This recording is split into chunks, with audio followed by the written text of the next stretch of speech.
서울 지하철역의 아침은 언제나 분주합니다. 출근길 승객들의 발걸음이 빨라지고 전동차가 들어오는 소리와 함께 하루가 시작되죠. 이 모든 소음 속에서도 유독 밝은 목소리가 들려옵니다. 안전선 뒤로 물러서 주세요. 26살 박영미의 목소리였습니다. 파란색 조끼를 입고 영무실 앞에 서 있는 그녀의 얼굴에는 피곤함이 역력했지만 승객들을 향한 미소만큼은 진심이었어요. 영미는 새벽 5시 반에 일어나 여기까지 오는 게 일상이었습니다. 지하철역 파견 계약직 직원으로 일한 지도 벌써 8개월째였죠. 정직원들이 출근하기 전부터 역사 청소를 시작해서 하루 종일 고객 안내와 시설 관리를 도맡아 해야 했어요. 영미야, 3번 출입구 화장지 떨어졌다고 하니까 좀 채워줘. 정직원 김대리의 말에 영미는 네, 알겠습니다 하며 바로 달려갔습니다. 무거운 화장지 박스를 들고 계단을 오르내리는 것도 이제는 익숙한 일이었어요. 점심시간이 되자 영미는 영무실 한 구석에 앉아 도시락을 꺼냈습니다. 집에서 싸온 김밥 몇 줄이 전부였죠. 정직원들은 근처 식당에서 식사를 하지만 영미에게는 부담스러운 가격이었어요. 언니, 고생 많으세요. 역 앞 꽃집 사장님이 따뜻한 차 한 잔을 건네주었습니다. 영미의 얼굴이 환해졌어요. 이런 작은 관심과 따뜻함이 그녀에게는 큰 힘이 되었습니다. 오후가 되면서 승객들이 더욱 많아졌습니다. 영미는 휠체어를 탄 할머니를 도와 엘리베이터까지 안내하고 길을 잃은 외국인 관광객에게는 간단한 영어로 방향을 설명해 주었어요. 비록 계약직이라는 이유로 정직원들로부터 인정받지 못했지만 승객들의 고마운 인사 한마디면 하루의 피로가 씻겨 내려갔습니다. 저녁 6시가 넘어서야 영미의 하루 일과가 끝났습니다. 마지막으로 역사 청소를 마치고 조끼를 벗어 사물함에 넣으면서 그녀는 작은 한숨을 내쉬었어요. 매일 반복되는 일상이었지만 그래도 일자리가 있다는 것만큼은 감사했습니다. 집으로 향하는 지하철 안에서 영미는 창밖을 바라보며 생각에 잠겼습니다. 언젠가는 정직원이 될 수 있을까? 아니면 다른 기회가 올까? 그런 막연한 기대감을 품고 오늘도 하루를 마무리했죠. 다음 날 오전, 영미는 평소와 다름없이 영무 업무를 보고 있었습니다. 그런데 갑자기 한 할아버지가 다급한 표정으로 다가왔어요. 아가씨, 죄송한데 좀 도와주실 수 있나요? 70대 중반으로 보이는 할아버지의 목소리에는 절박함이 묻어났습니다. 깔끔하게 정돈된 회색 양복을 입고 계셨지만 얼굴에는 당황스러움이 역력했어요. 어떻게 도와드릴까요? 영미가 정중하게 물었습니다. 지갑을 잃어버렸어요. 아까 여기서 전화를 받다가 어디 두었는지 기억이 안 나네요. 할아버지는 손을 떨며 주머니를 뒤지고 있었습니다.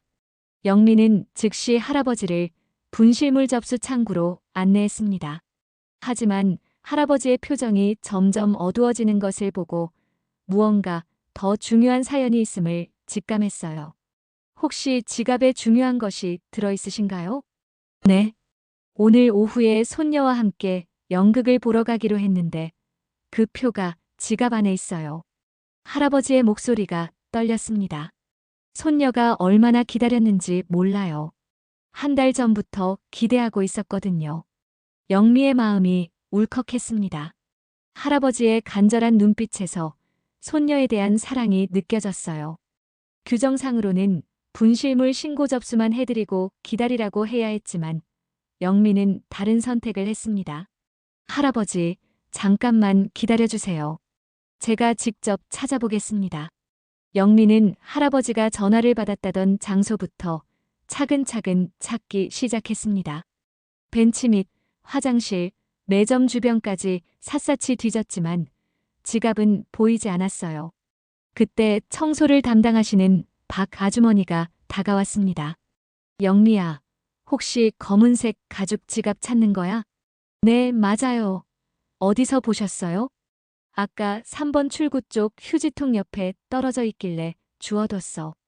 영무실에 가져다 놨는데. 영미는 박 아주머니와 함께 영무실로 달려갔습니다. 정말로 검은색 지갑이 그곳에 있었어요.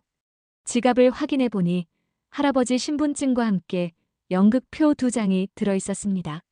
할아버지께 지갑을 전해드리자 그분의 얼굴이 환하게 밝아졌습니다. 정말 고맙습니다, 아가씨. 덕분에 손녀와 약속을 지킬 수 있겠네요. 할아버지는 연신 고개를 숙이며 감사 인사를 전했습니다. 괜찮습니다. 다행히 찾을 수 있어서 저도 기뻐요. 영미는 진심으로 미소 지었습니다. 할아버지가 돌아가신 후 영미는 마음 한편이 따뜻해지는 것을 느꼈어요. 비록 작은 일이었지만 누군가의 소중한 하루를 지켜드릴 수 있어서 보람찼습니다. 그런 마음으로 남은 업무를 계속 처리하고 있었는데 정직원 김 대리가 심각한 표정으로 다가왔습니다. 영미 씨, 본사에서 전화 왔어요. 내일 아침 출근하면 바로 본부장님 뵙고 오라고 하네요. 영미는 순간 가슴이 철렁했습니다. 뭔가 좋지 않은 예감이 들었어요. 다음 날 아침, 영미는 평소보다 일찍 출근해서 본사로 향했습니다. 지하철 본부 건물에 들어서자 긴장감이 더욱 커졌어요. 접수 데스크에서 안내를 받고 엘리베이터를 탄 영미의 손바닥에는 차가운 땀이 맺혔습니다. 박영미 씨죠? 들어가세요. 본부장실 문을 열고 들어가니 정장을 입은 중년 남성이 서류를 보고 있었습니다. 본부장은 영미를 보더니 차가운 표정으로 입을 열었어요. 앉으세요. 어제 있었던 일에 대해 얘기해야겠습니다. 영미는 의자에 앉으면서 무슨 일인지 궁금했지만 곧 그 이유를 알 수 있었습니다. 박영미 씨, 어제 분실물 처리 과정에서 매뉴얼을 위반했다는 보고를 받았습니다. 본부장의 목소리는 단호했어요. 분실물은 반드시 접수 후 관리실에서 처리하도록 되어 있는데 개인 판단으로 직접 찾아다니며 처리했다고 하더군요. 영미의 얼굴이 하얘졌습니다. 하지만 할아버지께서 너무 급하신 상황이어서 상황이 급하다고 해서 규정을 어겨도 된다는 뜻인가요? 본부장이 영미의 말을 자르며 말했습니다. 만약 그 과정에서 사고가 났다면 누가 책임질 건가요? 회사는 직원들의 안전과 업무 효율성을 위해 매뉴얼을 만든 겁니다. 영미는 할 말을 잃었습니다. 분명 좋은 일을 했다고 생각했는데 그것이 문제가 될 줄은 몰랐어요. 더욱이 박영미 씨는 계약직 신분입니다. 정직원도 아닌 사람이 임의로 판단해서 행동한다는 것은 조직 운영에 큰 문제가 될 수 있어요. 본부장은 서류를 정리하며 말을 이었습니다. 죄송합니다. 앞으로는 규정을 철저히 지키겠습니다. 영미가 간절하게 말했지만 본부장의 표정은 굳어 있었습니다. 안타깝지만 이미 결정된 사항입니다. 회사 측에서는 박영미 씨의 계약을 해지하기로 했어요. 오늘이 마지막 근무일이니 정리하고 퇴근하시면 됩니다. 영미는 머릿속이 하얘졌습니다. 갑작스러운 해고, 소식에 무슨 말을 해야 할지 몰랐어요. 그저 알겠습니다라고 대답할 수밖에 없었습니다. 본부 건물을 나서면서 영미는 걸음걸이가 휘청거렸습니다. 8개월 동안 성실하게 일했는데 누군가를 도와준 것이 잘못이라니. 지하철역으로 돌아가는 내내 마음이 무거웠어요. 역에 도착하자 동료들이 이미 소식을 알고 있었습니다. 청소 담당 박 아주머니가 안타까운 표정으로 다가왔어요. 영미야, 정말 미안해. 내가 지갑 얘기만 안 했어도. 아니에요. 아주머니 잘못이 아니에요. 영미는 억지로 미소를 지으며 말했습니다. 저도 규정을 어긴 건 맞으니까요. 사물함에서 개인 물건들을 정리하면서 영미는 눈물이 날 것 같았습니다. 하지만 울 수는 없었어요. 마지막까지 당당하게 정리하고 싶었습니다. 오후가 되어 퇴근 시간이 다가왔습니다. 영미는 마지막으로 역사를 한 바퀴 돌아보았어요. 8개월 동안 매일 청소하고 관리했던 이곳이 이제는 남의 일터가 되는 거겠죠. 동료들이 작별 인사를 건넸고 영미는 고개를 숙여 인사를 받았습니다. 그리고 역 밖으로 나서면서 뒤돌아보지 않았어요.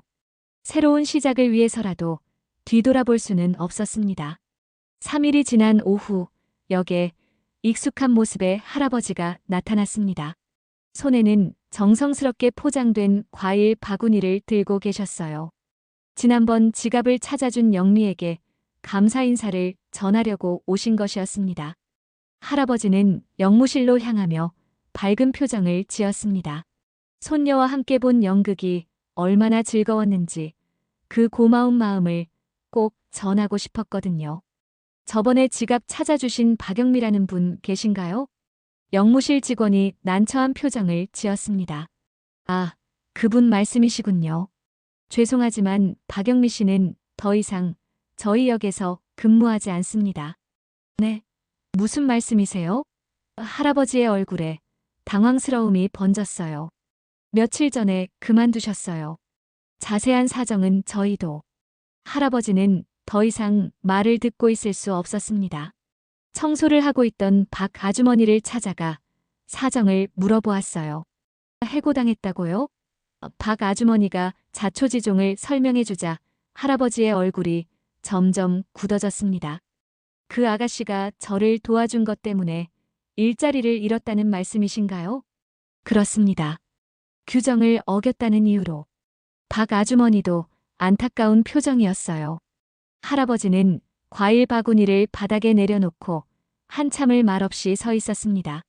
가슴 한편이 무너져 내리는 것 같았어요.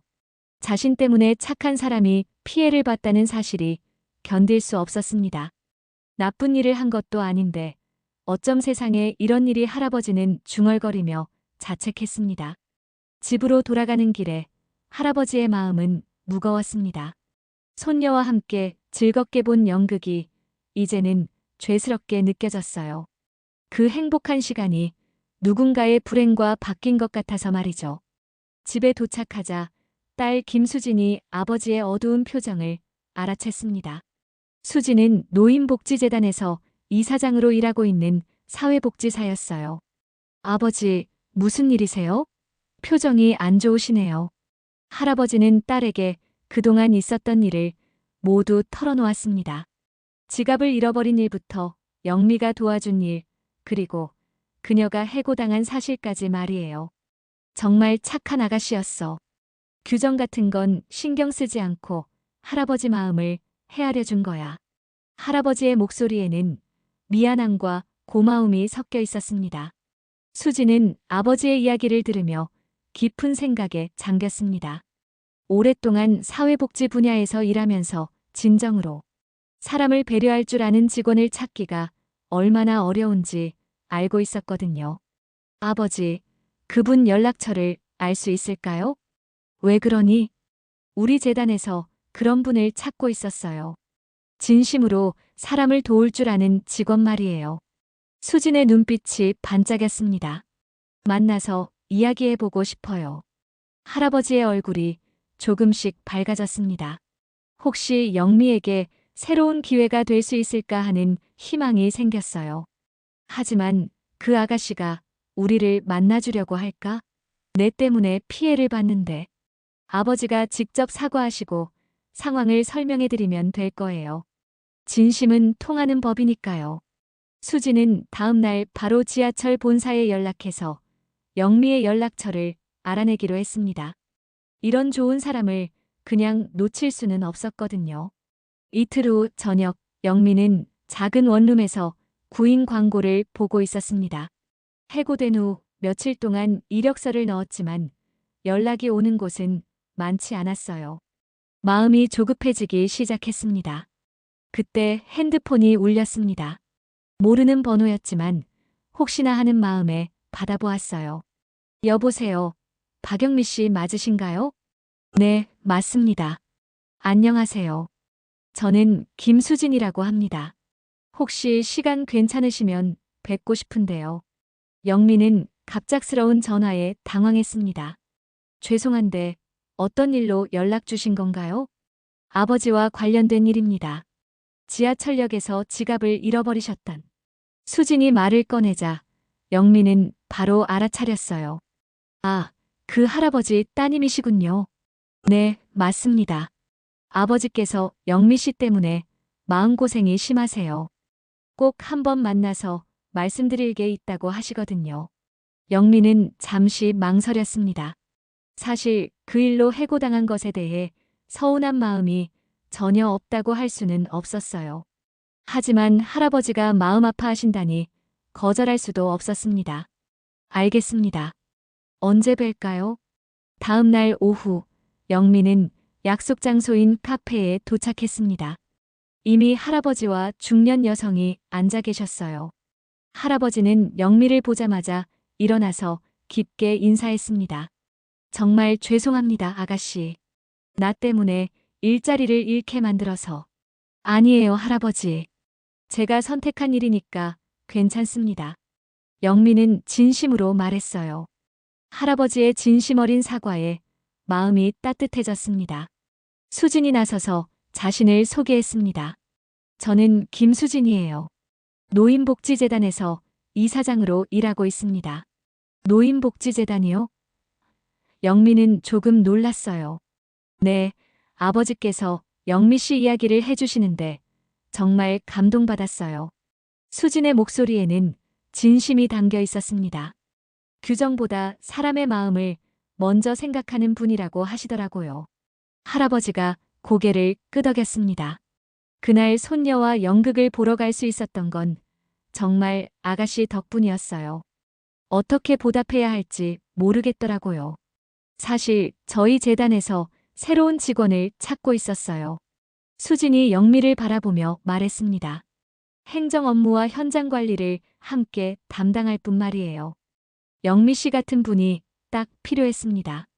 영미는 깜짝 놀랐습니다. 일자리 제안을 받을 줄은 전혀 예상하지 못했어요. 하지만 저는 복지 쪽 경험이 없는데요. 경험은 가르쳐 드릴 수 있어요. 하지만 사람을 진심으로 배려하는 마음은 가르칠 수 없거든요. 수진의 말에 확신이 담겨 있었습니다.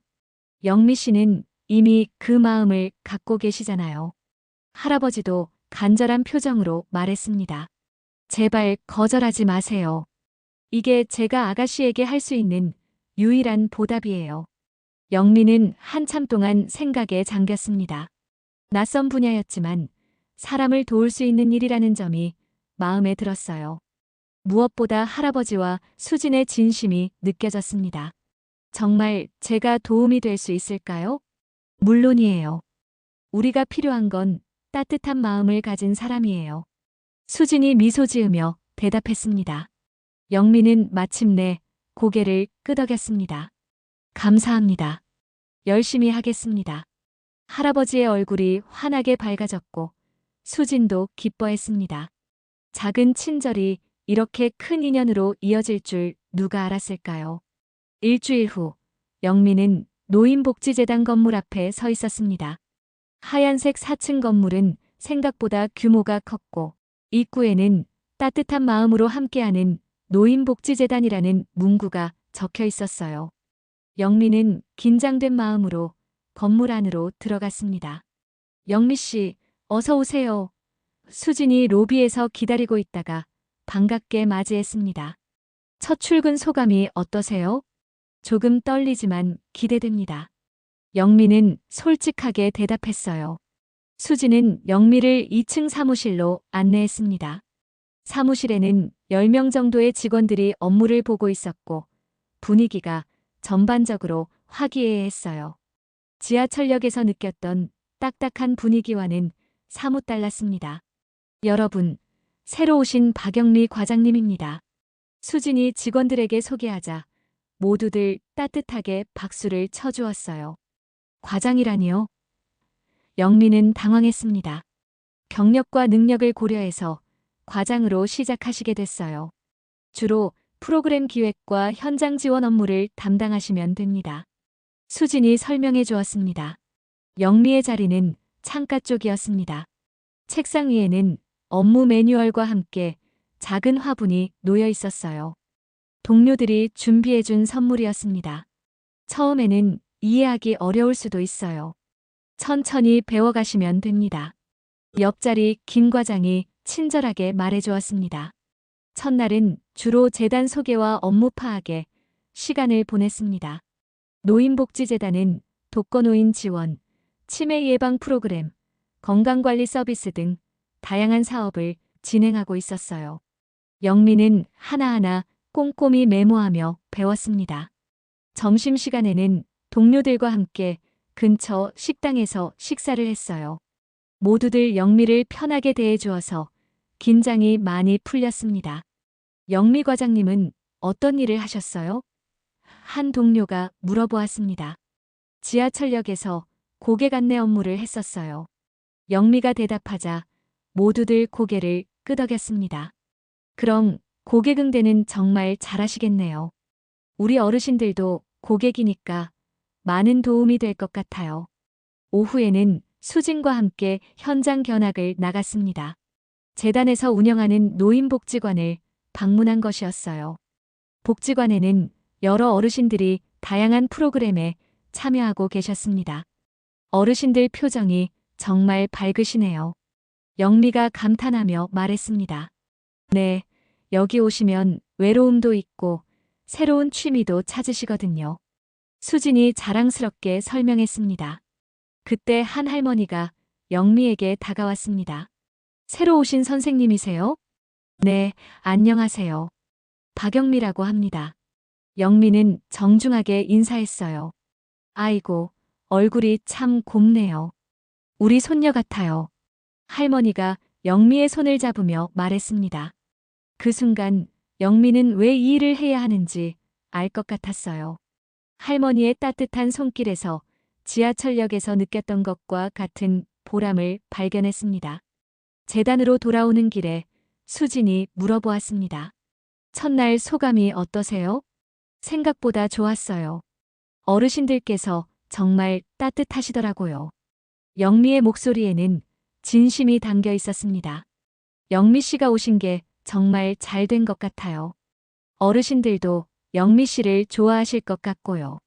영미는 처음으로 새로운 시작에 대한 확신이 들었습니다. 이곳에서라면 정말 의미 있는 일을 할 수 있을 것 같았어요. 한 달이 지나자 영미는 재단 업무에 완전히 적응했습니다. 매일 아침 8시에 출근해서 어르신들의 프로그램 일정을 확인하고 현장으로 나가 직접 지원하는 일이 일상이 되었어요. 처음에는 어색했던 복지 용어들도 이제는 자연스럽게 사용할 수 있었습니다. 영미님, 오늘 치매 예방 프로그램 준비 다 됐나요? 동료 직원이 물어보았습니다. 네, 교구도 준비했고 어르신들 출석부도 확인했어요. 영미는 체크리스트를 보여주며 대답했습니다. 오전 10시, 영미는 복지관으로 향했습니다. 오늘은 20분의 어르신들과 함께 기억력 증진 게임을 진행하는 날이었어요. 복지관에 도착하자 어르신들이 이미 모여 계셨습니다. 영미야, 왔구나. 처음 만났던 할머니가 손을 흔들며 반겼습니다. 안녕하세요, 할머니. 오늘 컨디션은 어떠세요? 영미는 할머니께 다가가 안부를 물었어요. 좋지, 좋아. 영미가 오는 날은 기분이 특별히 좋아진다니까. 영미의 마음이 따뜻해졌습니다. 이런 순간들이 그녀에게는 큰 힘이 되었어요. 지하철역에서 느꼈던 보람과는 또 다른 깊은 만족감이었습니다. 프로그램이 시작되자 영미는 어르신들과 함께 카드 맞추기 게임을 했습니다. 처음에는 어려워하시던 분들도 점차 익숙해지면서 즐거워하셨어요. 이거 참 재미있네. 머리도 좋아지는 것 같고. 한 할아버지가 웃으며 말했습니다. 맞아요. 꾸준히 하시면 기억력에 정말 도움이 돼요. 영미는 격려하며 다음 카드를 준비했습니다. 점심시간에는 어르신들과 함께 식사를 했습니다. 재단에서 제공하는 영양식이었는데 영미도 같이 먹으며 어르신들과 대화를 나누었어요. 영미야, 너는 결혼은 언제 할 거니? 한 할머니가 관심 어린 목소리로 물어보셨습니다. 아직은 일에 집중하고 싶어요, 할머니. 영미는 웃으며 대답했습니다. 그래도 좋은 사람 만나면 놓치지 마라.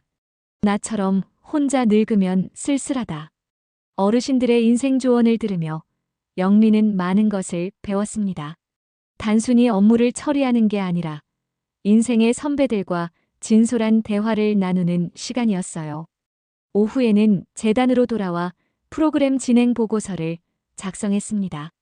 어르신들의 참여도, 반응, 개선 사항 등을 꼼꼼히 기록했어요.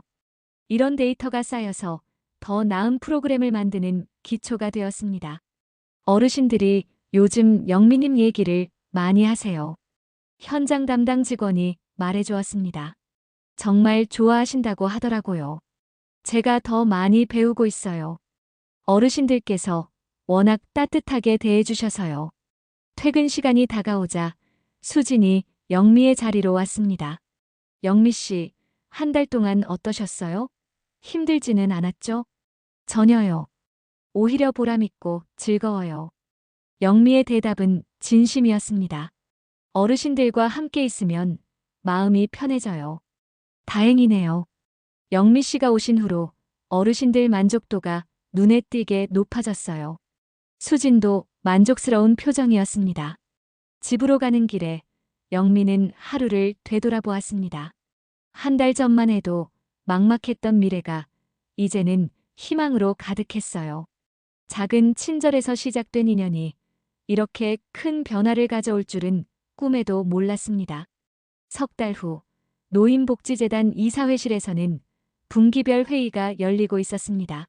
수진을 비롯한 임원들과 각 부서, 팀장들이 모여 사업 성과를 점검하는 시간이었어요. 영미도 프로그램 담당자로서 처음으로 이사회에 참석하게 되었습니다. 이번 분기 프로그램 만족도가 전년 동기 대비 15% 상승했습니다. 기획팀장이 보고서를 읽어주었습니다. 특히 치매 예방 프로그램과 건강관리 서비스에 대한 호응이 매우 좋았어요. 수진이 영미를 바라보며 미소 지었습니다. 영미 과장님, 현장에서 느낀 소감을 말씀해 주시겠어요? 영미는 긴장했지만 차분하게 말했습니다. 어르신들과 직접 만나뵈면서 가장 중요한 건 진심이라는 것을 배웠습니다. 프로그램 내용도 중요하지만 어르신들을 진정으로 배려하는 마음이 전해져야 한다고 생각해요. 이사장인 수진이 고개를 끄덕이며 말했습니다. 맞습니다. 우리가 추구하는 가치가 바로 그것이죠. 회의가 끝난 후 수진은 영미와 함께 복도를 걸으며 말했습니다. 영미 씨, 아버지께서 요즘 정말 기뻐하세요. 영미 씨가 잘 지내고 있다는 소식을 들으면서 말이에요. 할아버지께 안부 전해주세요. 덕분에 정말 좋은 일을 하게 됐다고요. 그때 수진의 표정이 진지해졌습니다. 사실 오늘 영미 씨께 말씀드리고 싶은 게 있어요. 무슨 말씀이세요? 다음 달부터 새로운 프로젝트를 시작하려고 해요. 독거노인 가정방문 서비스인데 영미 씨가 총괄 담당을 맡아주셨으면 합니다. 영미는 깜짝 놀랐습니다. 저요? 아직 경험이 부족한데. 경험은 차차 쌓아가시면 돼요. 영미 씨만의 따뜻함이 필요한 프로젝트거든요. 수진의 목소리에는 확신이 담겨 있었습니다. 오후에 영미는 평소처럼 복지관으로 향했습니다. 오늘은 어르신들과 함께 작은 발표회를 준비하는 날이었어요. 지난달부터 연습한 노래와 시 낭송을 선보이는 시간이었습니다. 영미야, 오늘 우리가 주인공이야. 할머니들이 들뜬 목소리로 말했습니다. 발표회가 시작되자 어르신들은 연습한 대로 멋진 공연을 선보였습니다. 비록 완벽하지는 않았지만 그 진심만큼은 누구보다 뜨거웠어요. 영미는 박수를 치며 어르신들을 격려했습니다. 공연이 끝난 후 한 할아버지가 영미에게 다가왔습니다. 바로 처음 지갑을 잃어버렸던 그 할아버지였어요. 영미야, 정말 고맙다. 내 덕분에 내 인생이 바뀌었어. 할아버지가 더 고마우세요. 저에게 새로운 길을 열어주셨잖아요. 할아버지는 멀리서 손녀와 함께 걸어오는 가족을 가리켰습니다. 저기 보이는 저 아이가 내 손녀야. 오늘 할아버지 공연 보러 왔어. 영미는 그 모습을 바라보며 마음이 뭉클해졌습니다. 작은 친절이 이렇게 많은 사람들의 행복으로 이어질 줄 몰랐어요. 저녁 무렵 영미는 재단 옥상에 올라가 도시 전경을 바라보았습니다. 몇 달 전만 해도 막막했던 미래가 이제는 희망으로 가득했어요. 내가 선택한 친절이 틀리지 않았구나. 영미는 속으로 되뇌며 미소 지었습니다. 지하철역에서의 그 선택이 자신의 인생뿐만 아니라 많은 사람들에게 긍정적인 변화를 가져다 주었다는 것을 깨달았어요. 앞으로도 이런 따뜻한 마음으로 더 많은 사람들을 도울 수 있기를 바라며 영미는 새로운 내일을 기대했습니다. 누군가의 작은 친절이 세상을 바꾸는 씨앗이 된다는 것을 영미는 이제 확실히 알고 있었습니다.